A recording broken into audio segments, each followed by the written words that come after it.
সরকার দেখেছি আমরা ভিন দেশের ইশারায় বাংলাদেশের শিক্ষা ব্যবস্থা, বাংলাদেশের প্রজন্ম তাদেরকে যাতে মেধাশূন্য করে বাংলাদেশ এবং জাতিকে যাতে অকার্যকর করা যায়, দুর্বল করা যায়, সে পদক্ষেপ অতীতে স্বৈরাচারীরা নিয়েছিল, ওনারা সে পথ ধরেছে। আইন শৃঙ্খলা পরিস্থিতি খুবই ভয়াবহ, খুন খারাপি প্রতিদিন হচ্ছে, চাঁদাবাজি হচ্ছে, হামলা হচ্ছে, ধর্ষণ হচ্ছে। সরকার এদিকে নজর নাই।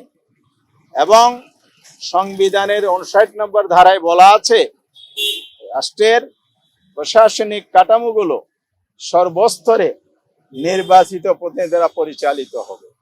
কিন্তু এই সরকার দলীয় লোকদেরকে প্রশাসক নিয়োগ করে গণতান্ত্রিক দ্বারা নির্বাচনের দ্বারা বন্ধ করে দিয়েছে বা বিলম্বিত করছে।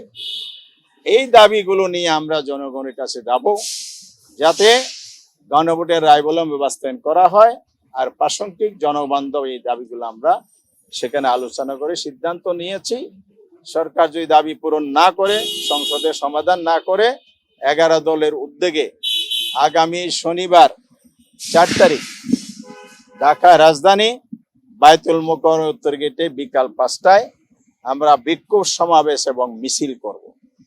এবং পরবর্তী সময়ে আমরা দেশবাসীকে সামনে রেখে গণসংযোগ, লিফলেট বিতরণ, জনমত গঠনের কর্মসূচি নেব।